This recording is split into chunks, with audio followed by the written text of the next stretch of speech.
Thank you all so much for having me, hosting me tonight during this info series hosted by the Mayor's Office of Urban Agriculture. Thank you, Kiana, Janelle, Daria, everyone behind the scenes who made tonight happen. Really excited to just share a little glance at the work that I've been up to with New York City parks. And really diving into my perception or my perspective of food forests, specifically in the South Bronx at the Bronx River Foodway. Um, Daria, if you want to skip to the next slide.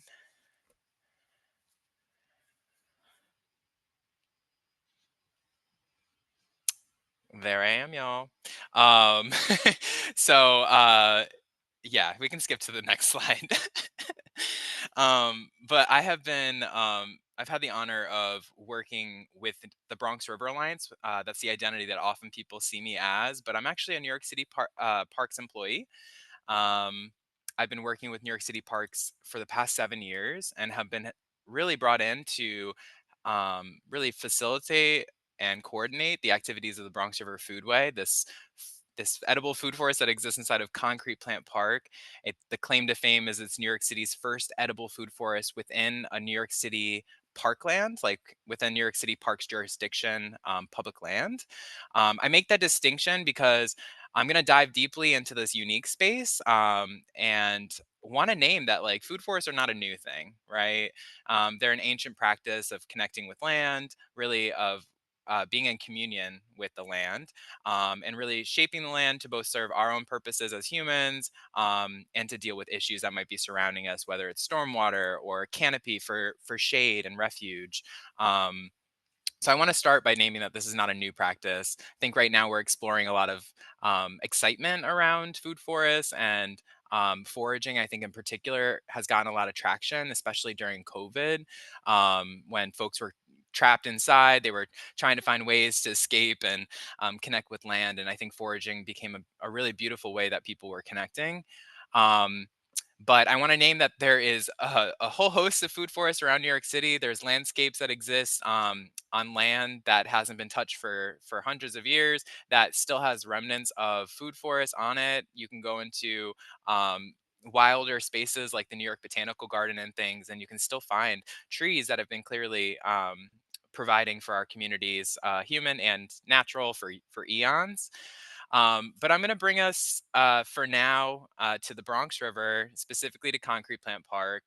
And Daria, if you go to the next slide, I think it zooms into an image of the Bronx River. So this is obviously not a new image. We're going back in time. I believe this is from like the 1800s, 1800s, let's say, because there's factories there. That's really when settlers started moving up into the Bronx. This area was really wooded. It was still had tons of bluffs or valleys. It had waterfalls, all natural, mostly farmland. Up until about the 60s, we saw a lot of development, obviously through the early 1900s. But up until like the 1960s, we had farms that were still active in the Bronx. So I want to remind people that there was an agricultural period pretty recent to the Bronx. If you click on if you go next, Daria, that is where we exist, Concrete Plant Park. We're along the Bronx River, very close to the Bruckner Expressway. We're bordered, or we're kind of bound by Westchester Avenue at the north. We can see the Elder Avenue train stop there along the Bronx River, and we're bounded by the southern edge by the Bruckner. As you can see, we're surrounded by highways. So it's a little oasis that's tucked in this little valley of highways. And it used to be a concrete factory.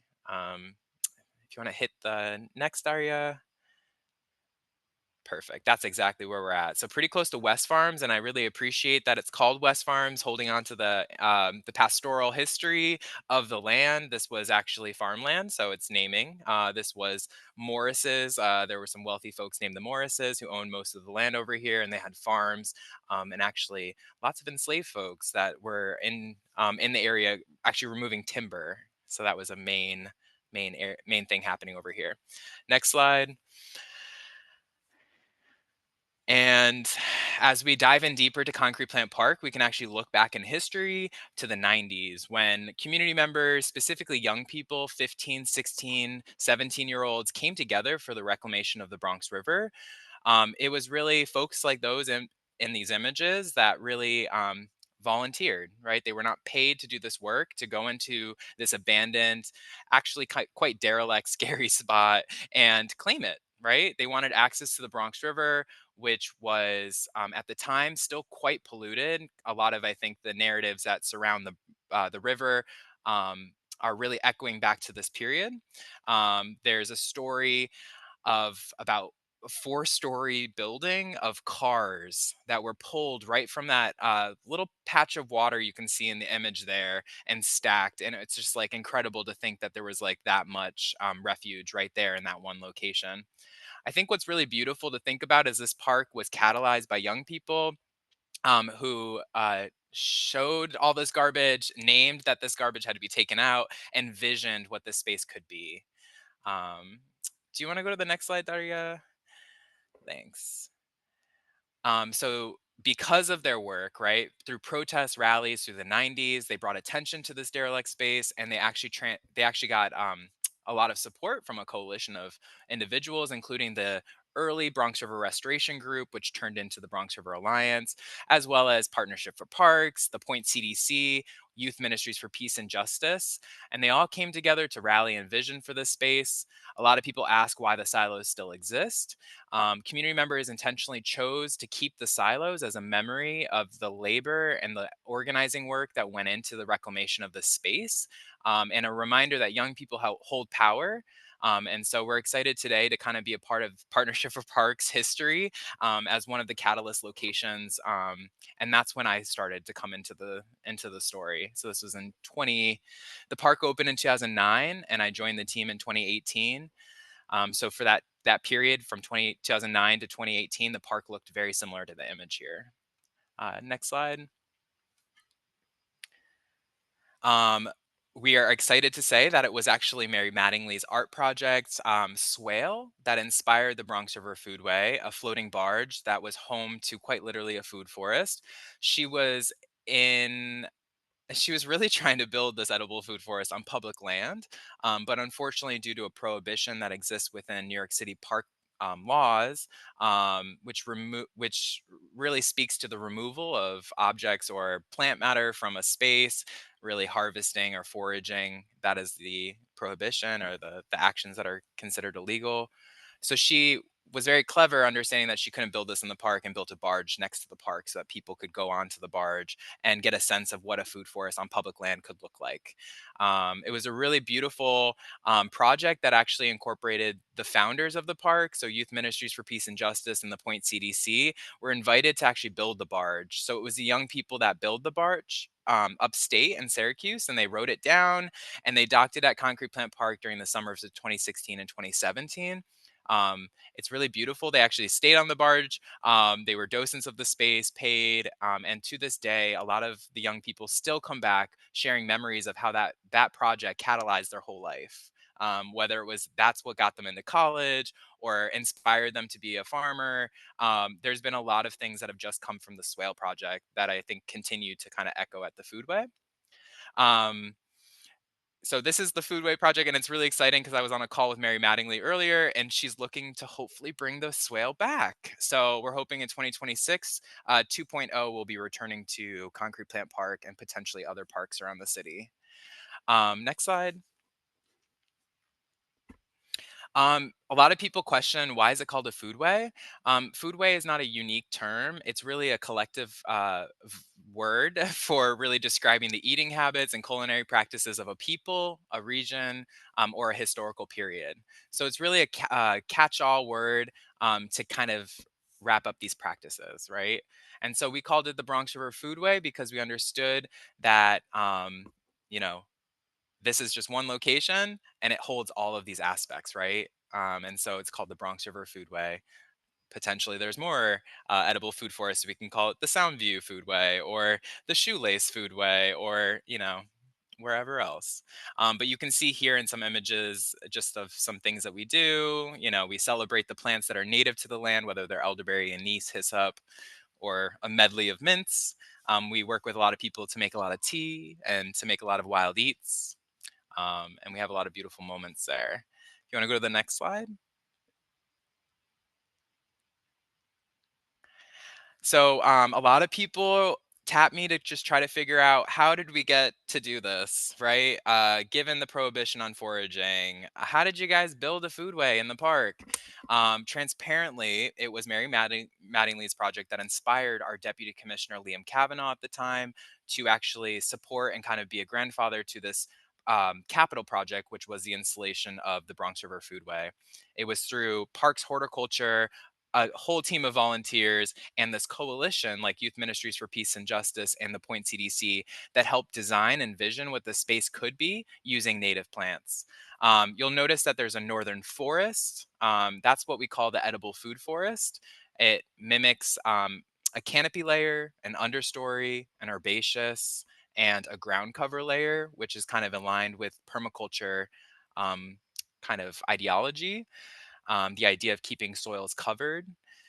We also have a native meadow that I'm in the process of restoring right now. And that's an area where wild foragers or foragers who want a more wild space can actually go out and like seek out wild plants, whether it's Monarda or rudbeckias or a variety of medicinal and edible plants. They're available in the meadow. And then the demonstration garden serves as a kind of a space for annuals. This is a space that I encourage people to plant their tomatoes, their peppers, their squash. Um, it's a space that is really in the hands of community members. And so I often will come out with hoses and support in that capacity. But often a lot of the work and the labor that goes into that space is very similar to a community garden. I remind people because there's no fence lines around any of these spaces that what we plant could obviously disappear, and to give generously and not to expect. We recognize that this place is situated in the South Bronx. And a lot of us are food insecure. And this is actually a resource for a lot of our community. We just passed our Juneberry season, and we saw all types of community members coming out to harvest June berries with their family. So it's really beautiful. But having these three spaces allows different types of interactions. You want to go to the next slide? I mentioned earlier that there is a prohibition against foraging. I first joined in 2018 and was asked to interpret the land and help connect people with the land and kind of a foraging lens, but we weren't able to actually eat. And that's because there was some concern around contaminants in the soil. And so we currently have a soil testing program. We're currently testing the soil constantly for lead, arsenic, kind of the scary heavy metals, as a way to limit our liability and keep ourselves safe. But I also was looking into the history behind foraging laws, and this is a great resource. It's called Food Law Gone Wild: The Laws of Foraging. It's a great document. It's of course I can't I don't have the author's name handy. Apologies, but it is an incredible article. Fordham doctorate student, and it really helped me understand what was ahead of me when it came to the foodway. He lays out the history of foraging around America and names a lot of the other states that are doing things around foraging. So it offered me some context around how to move with the foodway. If you don't mind going to the next slide, Daria. And then through partnerships with Sty Cove and other food forests around New York City, we've come up with, well, they have come up with 10 rules for safe foraging. And so we like to remind people of these really simple rules to stay safe while foraging, and to not only keep your body safe, but also to respect the plants, right? There's proper ways of harvesting so you're not actually killing the plant. Um, yeah, and definitely can share these links after today's call. But I want to shout out Sty Cove Park because they're a space that has really gone through it. They were a beautiful old growth food forest that was then raised and cut to the ground in preparation for the East Side Coastal Resiliency Project, which was just finished. And they're actually going through another construction process. They're ripping up the ground again and they're rebuilding the space. So even though they just replanted, they're going to have to redo everything. So, capital projects are tough. And these, as you guys know, probably as community gardeners, the stop start cycle of gardening is tenuous. And so when we talk about food forests, it's about the longevity. It's about the long term.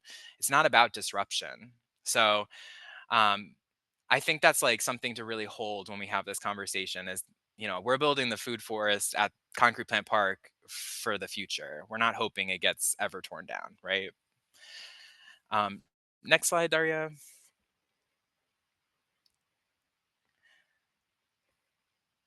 I mentioned earlier we offer community soil testing. You'll see Che there, who is a local resident actually of Concrete Plant Park, but also a friend at Bronx Greenup and New York Botanical Garden.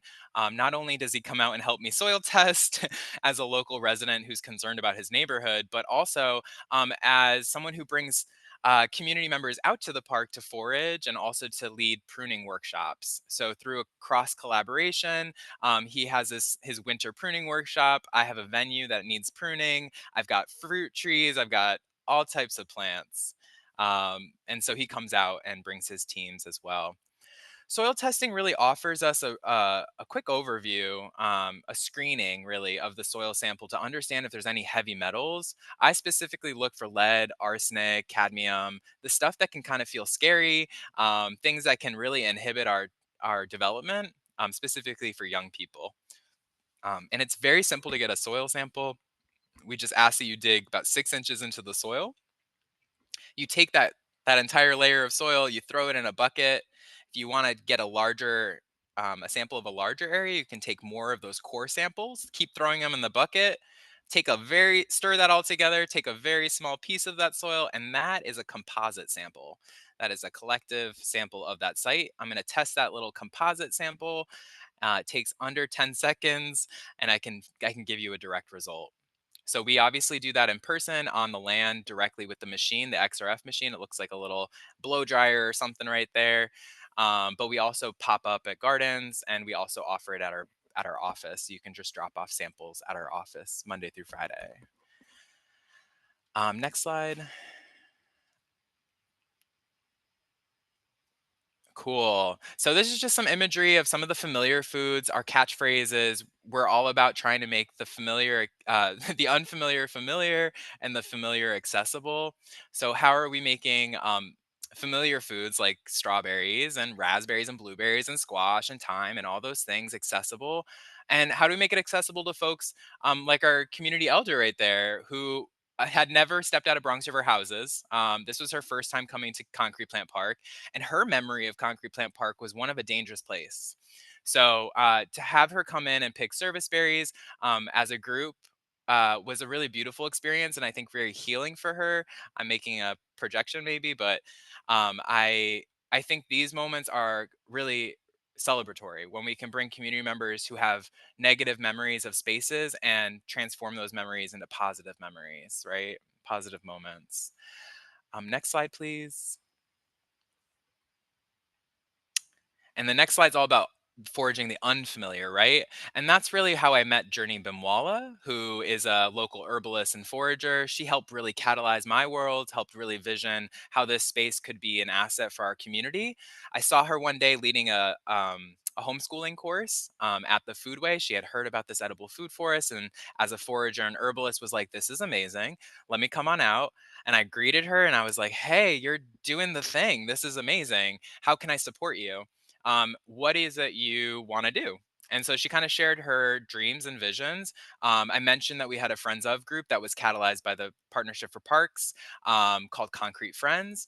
She joined Concrete Friends, was able to basically become a very like a leader of that group and really become vocal at the space.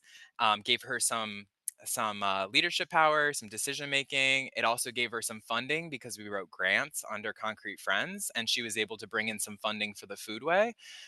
We were actually able to apply for a New York State Council for the Arts grant. She was actually an artist in resident with us for 2 years under the Creatives Rebuild New York grant, and back in 2020, it allowed her a living wage and benefits for 2 years after the pandemic, and it allowed us really a foundational moment to build out our programming. She really helped set up for us like how to forage, how to like properly process things. We bought dehydrators, we like bought distillation machines. Like we really got into it. And I can't thank Journey enough for helping show me that. And to this day, on Tuesdays we forage, on Fridays we work in the meadow, and we've begun to build these rituals. Um, Next slide. Also, how we doing on time?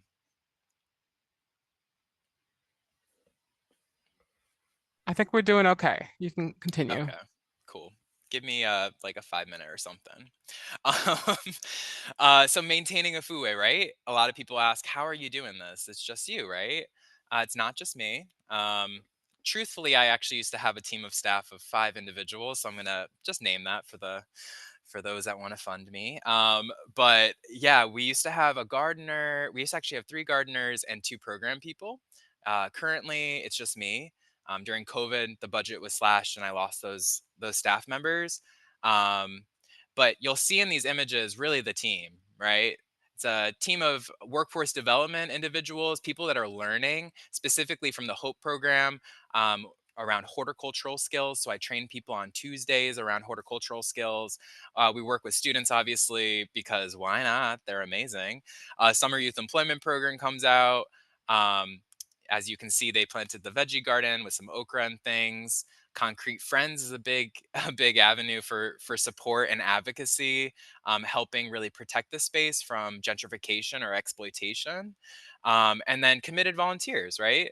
Just the regular people who are willing to come out. I'm going to name Nancy, who is one of my favorite volunteers, who has been like literally coming out on her regular days, pulling weeds, leaving little piles, and then disappearing. Just doing her thing. And as New Yorkers who don't have garden space, reconnecting with the land is valuable. It's relaxing, it's meditative, it's therapeutic, it's important, right?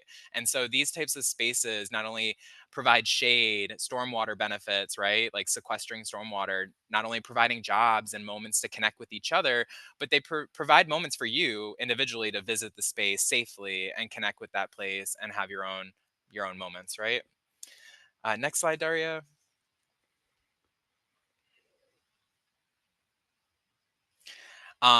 It goes without saying, but I already said it. They are to vital parts of our urban canopy, right? Food forests, while not stated in maybe that language, but trees that provide food for both food and habitat for wildlife, and then food for those humans that are living in those communities as well. It's just critical as we deal with food shortages, food insecurity. What is better than having small food forests, which are high density, have some shade, reduce, some of these issues specifically around food insecurity and medicine, right? Critical shade, as you know, it was hot this week. I keep getting the Instagram post of like the sidewalk is 140 degrees, the air is 100, and being like, what the heck? So heat island effect, right? It's so serious. You could crack an egg on the sidewalk. So shade is just so critical, and we can't underline that enough. And when we have plants in relationship to one another, they survive droughts, right?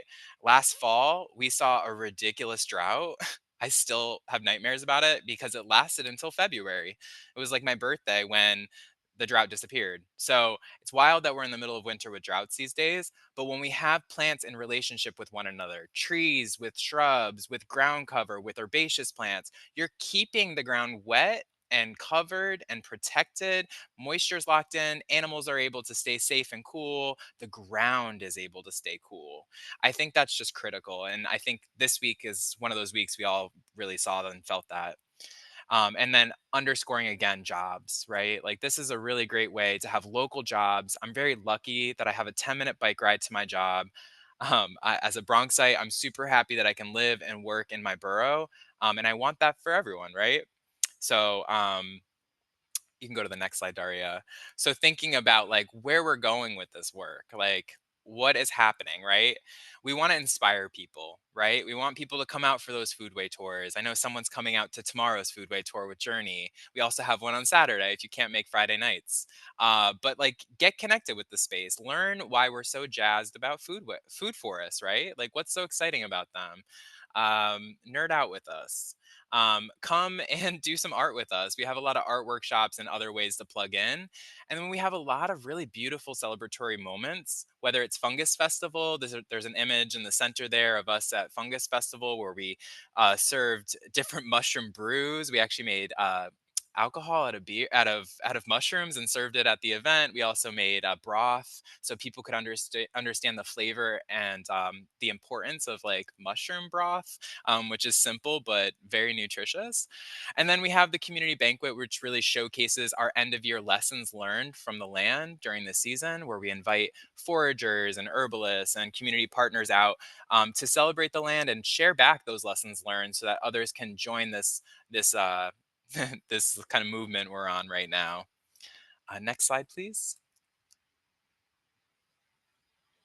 And then last but not least, we are in the moment of 2025 Summer of Food Forest vibe.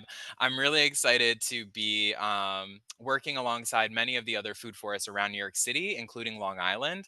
The Shinnecock Nation has been participating in this summer's Summer of Food Forest tour, essentially just a lineup of opportunities to plug in and meet the different food forests that exist around New York City. We have a bunch of different food forests that don't get enough attention, and people don't even know it's in their backyard. And so I'm dropping in the chat right now a link so you guys can see all the different sites, register for the different tours of the different places. But essentially, this is a budding coalition that I'm trying to form, bringing us all together so that we can really identify and bring awareness of these spaces, right? And also to collectivize and build strategies around how to collectively fundraise, how to share volunteers, and inspire each other to keep going. Um, so yeah, definitely want to plug this and name that this weekend's tour on Saturday is a part of the Summer of Food Forest tour. And we do have some pretty exciting ones, including a tour of the Javits Center, an opportunity to meet Mary Mattingly of Swale and hear about the Swale 2.0 later this year. So lots of great moments coming your way regarding the Food Forest Coalition. I think that's my last slide. And I think we got some time for questions. Yeah. That was great. How you got through 18 slides, but with such a rich narrative and story tying it in. You're a marvel. And it was just, sharing from history to future, but also ways that people can engage. This was really great. And Thank then, you. yes, we definitely, and you did it within time, actually early. So, which is awesome. But yeah, I also wanted, I'm not sure if we have the other slides, but I thought we could do question and answers. Happy to weave in, help moderate the questions because I think most of them are going to be for you, Nathan. But since we have a few extra minutes, I just wanted to kind of weave in and kind of piggyback on what you've been sharing. As Nathan mentioned, there's the city food forest, but there are other multiple forests that can and should be amplified and create opportunities for folks to engage, utilizing different spaces, creating opportunities for community and partnerships. It's something that, as a model and approach, like Nathan said, it's not necessarily new in the landscape, but in New York, for oftentimes we hear that folks aren't as familiar. So we wanted to kind of offer this info session as a way. And with the Office of Urban Agriculture, what we've been trying to do is support and amplify existing work like Nathan's work at Bronx River Foodway, as well as other partners throughout the city to kind of share that language. But I think what Nathan also mentioned that's critical is the opportunity for trainings, the opportunity for jobs, consistent jobs, to seasonal jobs, the need for maintenance for models like this. And while it might take a little less maintenance than, say, a community garden, it doesn't mean that it doesn't need folks or need people of varied skill sets to kind of work with the elements, the models, even the educational opportunities. So one of the things that we have been doing in the office is to identify that there is an interest in the city, that there are practitioners emerging and seasoned, pun intended, that have these skill sets, the spectrum of skill sets needed. But we also want to help inform the city that we need more of this, that we want to also create awareness so community members know how to advocate and lift up, that they want to see this in community sessions of other agencies when they're doing work like an urban forest plan that folks might have heard. Nathan and I have recently tried to lift up or connect to that, just to amplify, like he said, the connection to the urban canopy, how the edible nature of a food forest can support not just the food that people eat, but also our habitat and our wildlife. And that's like critical and important, the opportunity for native plants. And in order to do that, one of the avenues that we recently explored is we put it out a request for information or an RFI. So if you go to the MOUA website, you'll see that we had two RFIs. And these are ways to oh yeah, thank you. Shout out to Nisa from the Urban Forest Plan. The RFI gave us an opportunity, one, to highlight, this innovative and nature-based model, but also a way for practitioners and partners to identify or lift up that they have the experience and skill set to help inform. What the RFI actually also did was offer a connection to school food forests. So just to offer a little information around that connection, we do think that the city could do for multiple forms of food forests, but the office is also exploring school food forests. So how are there sites that are either on school properties or within communities and nearby, whether that's learning gardens, other underutilized sites, or like in the Bronx, a former orchard. How can these sites be revitalized to connect to community, be public facing, create, again, highlighting the critical infrastructure that schools, gardens, and food forests can be, connections in the community to provide not just food access and production, but outdoor classrooms and learning opportunities for the school body, multiple schools, instead of just having it for one, but also the community as well. And does this create other opportunities? It also creates opportunities for community to be, to engage in informing the design, creating spectrums around, right, support around maintenance. And so one of our goals, or some of our key goals, are outlined here, is one, trying to collect information on the inside internally with agencies to see how we can help move this forward, and how we can help replicate and build a process that can not just create more of these sites, but also in line with meeting the equity and desires of the community for it to be as nature-based and community formed, engaged as possible. Also identifying the space to create opportunities for contract.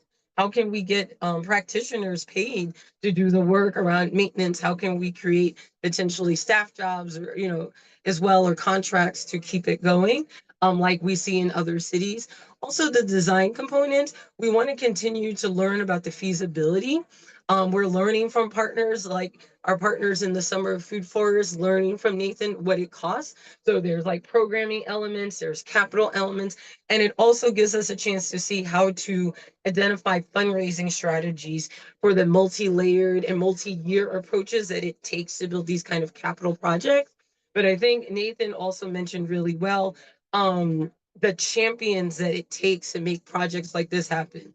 You need different levels, and over time, because administrations change, elected change, so you need to find a way to build that story, keep it going, but also identifying electeds that could be supportive, champions on terms of projects in agencies, but also electeds, and also community. How are these multiple facets of stakeholders staying informed? The feasibility of sites themselves. It takes time to either look at a vacant or underutilized property to turn that back in, or if there's a site that was and it went fallow, how do we continue to find those opportunities, assess costs, resource needs, and again, create more plans for process as well as implementation.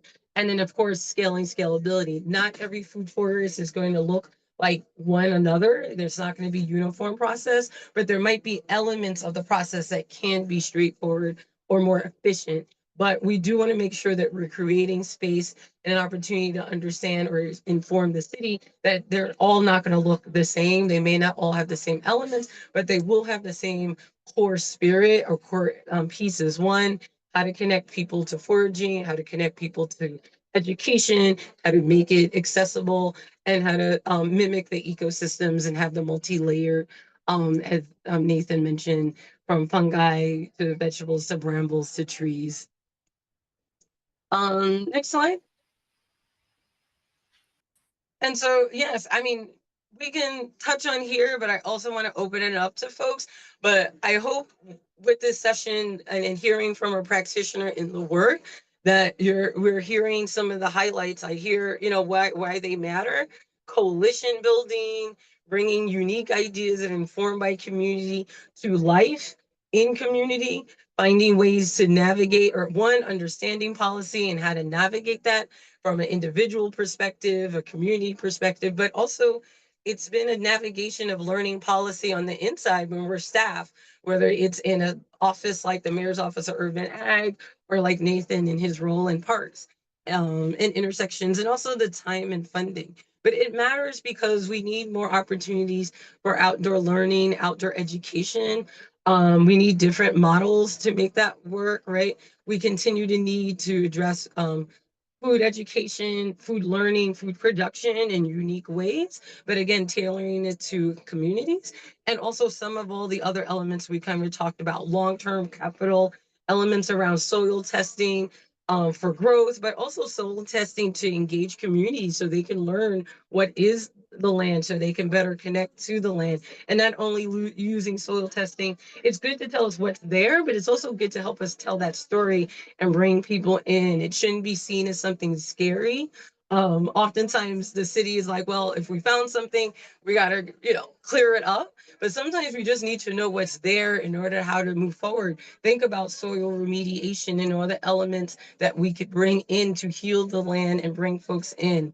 Diversity of biodiversity, native crops, other crops. So all these like unique opportunities, I think, are why it matters and why we wanted to share that with y'all from model to history to future, and also thinking about what it takes and how it's an opportunity to learn from one another. Because in order to see more of this, we're going to have coalitions, connections, and different forms community engagement to really kind of move that forward. And as an office of urban ag, we're really here to try to support and amplify one, resource sharing and lessons learned like an info series like this, but also in the inside, how can we continue to move agencies, initiatives to kind of make these a reality more and more, whether they're a pocket food forest or it's a 2 acre learning garden, how we can continue to make it nuanced to the neighborhood, but that they're needed as well.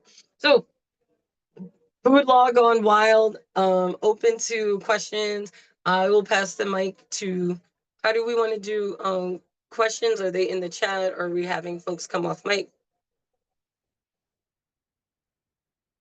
I think we could do both. So I think there was a question in a chat earlier. Let me see if I could find it.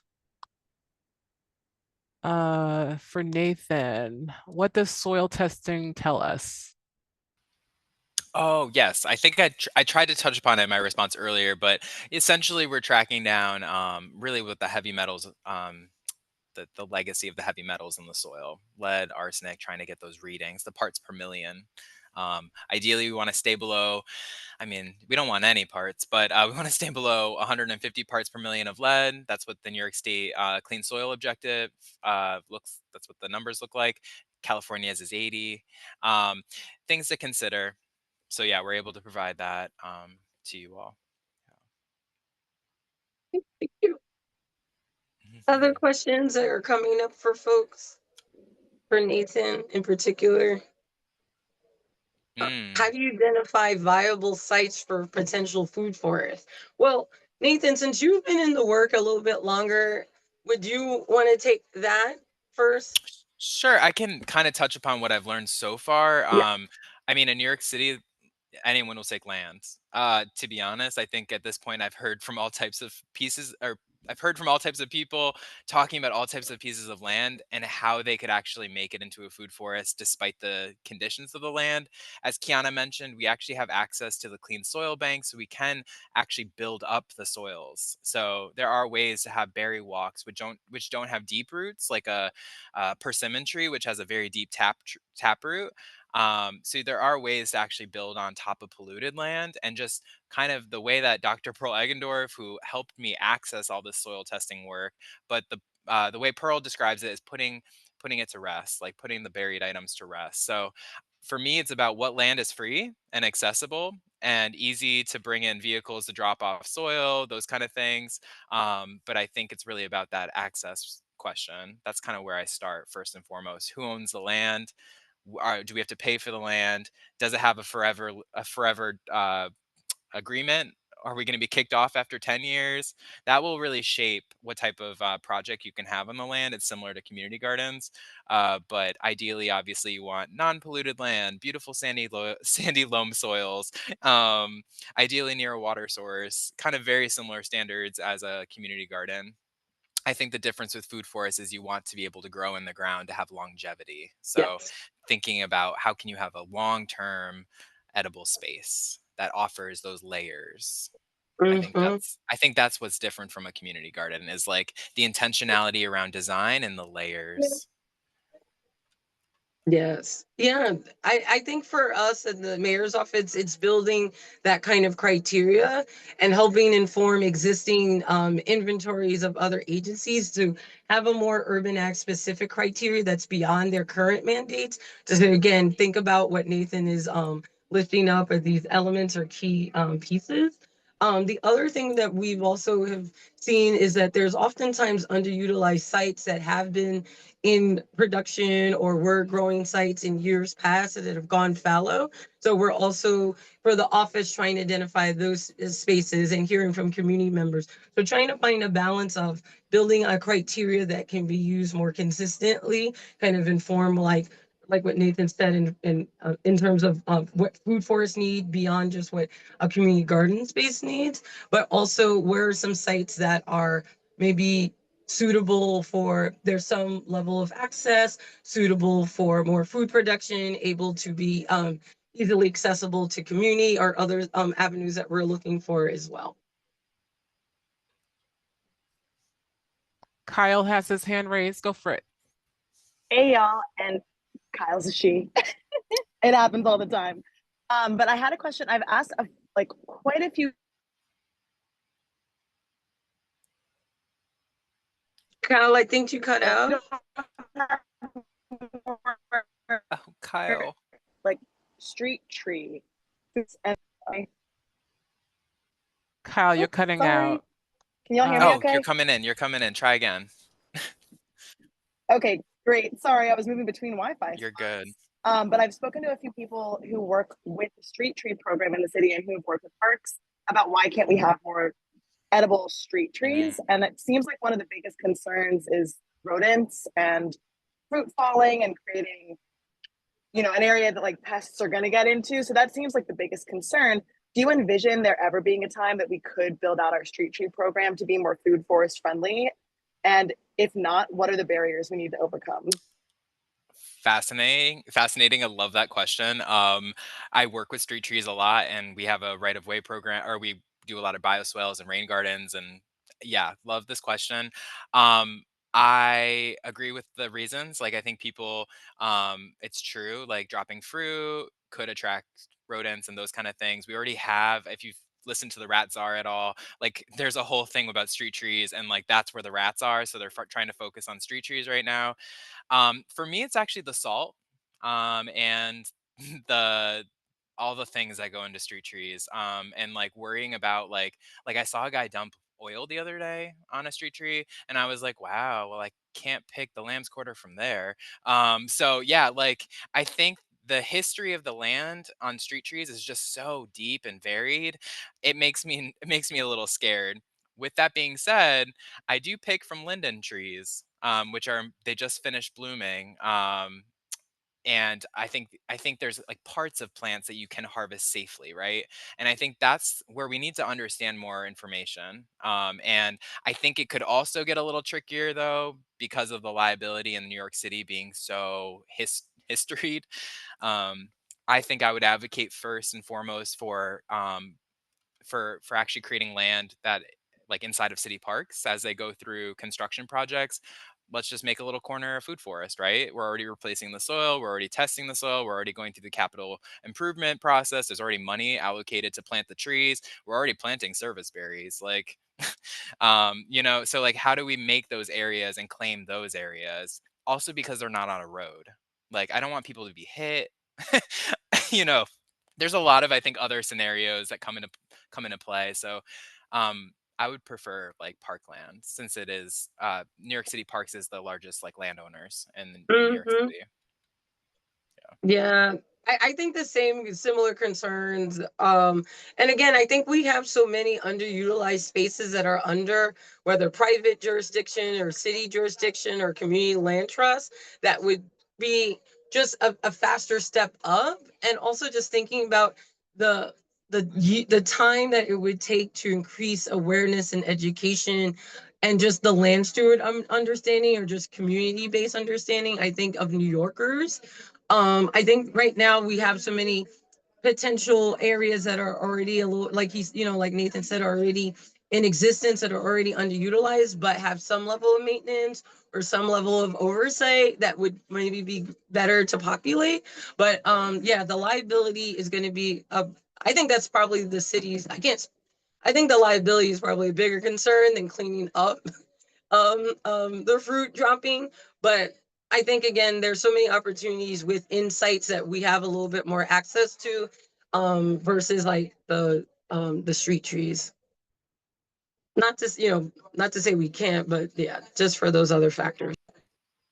And I would just add one other thing. One of the things as a forager you want to look for are healthy trees. And unfortunately, a lot of our street trees are so stressed from the environment that they're actually not producing or healthy. So you always want to forage and take from the healthiest trees, because obviously that's going in our body. So we also want to have, and be producing the best quality plants to eat, right? But great question. Yeah. Go for it, Philip. Hi, y'all. Thanks for the invite today. And Hunter or Nathan, thank you for the presentation. One of my questions, you mentioned how at 2020 your staff was cut dramatically. What was it, 5 people now down to just you? And it's 5 years since 2020. And why is the status quo within the agency still so abysmal with staffing? And what is being done like on the ground today to address like these really like kind of intense realities for gardeners across the city, especially through Parks and Rec? Valid question. Serious concerns. Yeah, I mean, I can't answer to all the reasons. I will just say that New York City parks, often our budget gets slashed first when it comes to cuts, or we're some of the first to get cuts. And we've been fighting for just 1% of the budget, and we're still pursuing that. Um, I also would just say, from working as a laborer and a practitioner, our work is devalued. Like, gardeners are considered kind of the peasants of society. It's considered kind of like enslavement. Like, a lot of my black friends and colleagues, like even myself, when we talk about the work, we acknowledge that this is like tied to pastime of land stewardship that was actually brutal and violent. So, I think we have to address these things as we do the work, because we can't act like these things aren't happening, right? And so when I meet the commissioner, or like when I see Commissioner Aponte, I remind her of all the labor that I do. I remind her of the value that I have, and I bring to our community. And I hope that settles in. She understands what I'm able to do on my own, but she understands what I could do with a team. I'm actually lucky enough to be hiring a gardener right now, so we are still working on bringing staffing back. But the city as a whole, Um, hasn't been allocating a lot of that funds. It's been a lot of through partnerships. So I'm pretty good at devising partnerships. And I think that's how we've been able to find funding to bring in more staffing. Um, and so I do share some gardeners that are more district oriented, but yeah, I think that's a valid question, and I think it's a great thought experiment for us all. Well, I don't know thank if you for your Kiana. service. And I'm really glad to hear you're able to hire another gardener. That's awesome. Yeah. Yeah, I would just again echo what Nathan has been saying. What we've seen as the mayor's office of urban ag is the historical devaluing of sweat equity of urban ag and food practitioners in the work here in the city. One of the things that we continue to try to identify and try to find are maintenance contracts, opportunities, educational curricula, like different opportunities to provide paid contracts paid programming opportunities for partners to do this work. Oftentimes, when the city builds plans or recommendations, yes, they typically come from ledge or electeds are hearing from constituents to want to see plans and policies happen, but oftentimes that then means to execute by staff in mayor offices and agencies. So if there's a disconnect on the labor and staff it takes experience to do that, you might have a great policy that's not going to actually be funded, or a plan that's not going to actually identify that it needs paid staff. Or oftentimes the assumption is, since it's a city-based project, it's going to be city staffing. And then we're talking about agency budget lines, and then again, that continued fight. But what Nathan lifted up, again, is part of that opportunity to think about how can we support an urban ag landscape of the future now that we want to see, and we understand that just like you just need to have capital, you also have to have consistent funding for labor, for maintenance, and the spectrum of that. Some of it might be paid staff in agencies, other times it might be other partnerships and opportunities, but there's no one silver bullet. It's going to take multiple levels of funding, consistent funding. And I think that's another thing that we're trying to explore with partners like Nathan on how to support that and put that into planning, so we're not just having a cycle of building plans that are then going to sit on a shelf, or building plans that aren't going to be resourced or recommend for those staffs, or if the conversation ends at just staff lines, are we actually being creative and creating fundraising opportunities for public-private partnerships to fund some of these projects, opportunities, and staffing. So there could be activity to demonstrate that is, this is needed, this people want that. And sometimes what we found too is, and I think Nathan, you've kind of touched on that as well, is sometimes you need champions at different points to see the work. There are a lot of people who understand that they want to see this, but don't know how to connect the dots or the connective tissue to make it a thing in their community. And sometimes you need to build the proof of concept. You need to demonstrate all the connective tools, solutions, people that it takes. But again, you're going to need that funding to be consistent, and you're going to need that labor to, be consistent, even if the roles change and shift. So, these are some of the things we're trying to demonstrate as well, is like the efficiency in that process, and not just building plans, but building plans with implementation and thinking creatively about how to support partners to fund these projects. But then once you show the proof of concept, or people can see what it is, how to build that longer term support in the city. And just the kind of something I think that I've been trying to show parks, and like also I think it's a fine line of it could be abused of extraction and reciprocity, but we have foragers, right, who know the landscapes very well. They see the plants and they immediately have deep connections and know how to use it and preserve it and like care for it. How about we just give access to those foragers, right? They are our best gardeners. They know how to maintain the land, and they are eager to come out and harvest all the mugwort. Like they are eager. They literally, we have a mugwort celebration in the spring, and the idea behind the mugwort celebration is to bring people out who will then pull the mugwort from the ground, aka be the gardener, while we make mochi rice cakes, right? So we're taking the mugwort and we're cooking it and making it into rice cakes for the public. And how do we build that system of reciprocity, right? You just pulled all that mugwort, now let's feed you lunch, right? Like how do you, like, I have a forager from Long Island that comes out, and she's my foodway co-chair, and she comes out because she's a forager and needs ingredients for her workshops, right? So she labors with me on Tuesdays, she harvests what she needs, and she leaves, right? Like that is a form of reciprocity. It could be abused, right? But because there's communication and we're leading with trust, it's able to work in this space. And I think a lot of the foragers I work with, a lot of the herbalists I work with are naming this as a solution around, you don't need to pay me. Just give me access to the blueberries. Like they're just falling on the ground. So I think like that's a really beautiful way to re-envision our relationship specifically with local food forests in their neighborhoods, similar to community gardens, but with like a higher level of maybe education and like vision. But I think there's so many access points, right? And I think that's what I'm trying to say, and Kiana's also trying to say, is through partnership and through visioning kind of a new idea of the work, we can really find some great solutions. Yes, a cross pollination of knowledge. I think we're at time, but there's one more question that's been in the chat for a while. Does anyone have any experience working with our city libraries to build gardens? Yes. I was approached by Fordham Library, which is the main like library branch for the Bronx. They're building a rooftop garden. I've worked with them on like some like consulting level stuff through the alliance to make like a mini foodway ish. Same with Fannie Lou Hammer High School.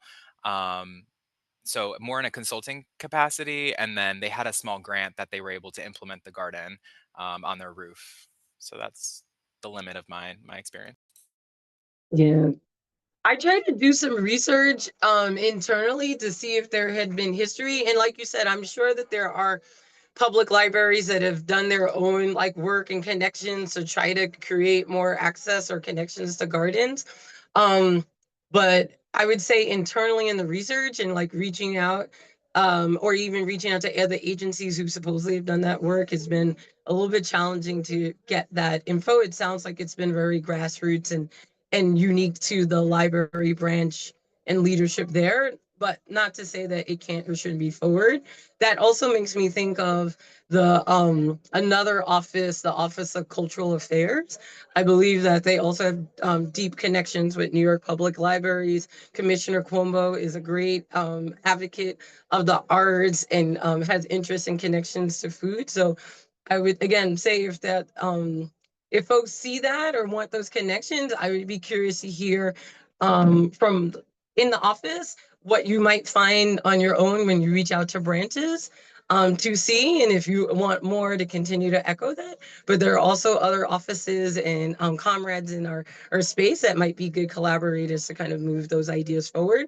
So I would again cross pollinate these kind of ideas and questions, branch to branch, but also in other offices that or have that mandate or connection to our cultural sites are also good because then it also sometimes encourages them to reach out to our mayor offices and agencies doing that work.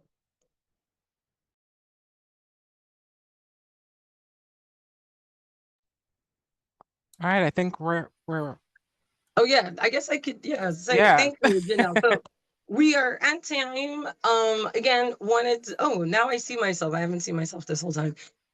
Thank you again, Nathan, for joining us. Thank you everybody for sticking on the great questions, the learning. I hope we to see folks on the Summer Food Forest tours. We will be out here and there throughout the city. Encourage your friends. Thanks for checking us out. One quick like housekeeping note is one of the things that we try to do after our sessions is collect the resources, links, materials, decks that are shared, and share it out in a brief follow-up afterwards. Since we are a small team, thanks to Daria, our other fellows in the office, thanks to Janelle and Evan for their help. That is the team of the Urban Ag. So give us a few days to like a week or so, and we'll be able to turn around the follow-up materials. But please continue to stay in touch and share information. We'll also share information that and Nathan shared as well. But again, thanks again. Enjoy your evenings. Keep Wonderful. Yes. Take care, y'all. checking in with each other. Bye Take all. care. Thanks, Nathan. Thanks, y'all. Get home safe.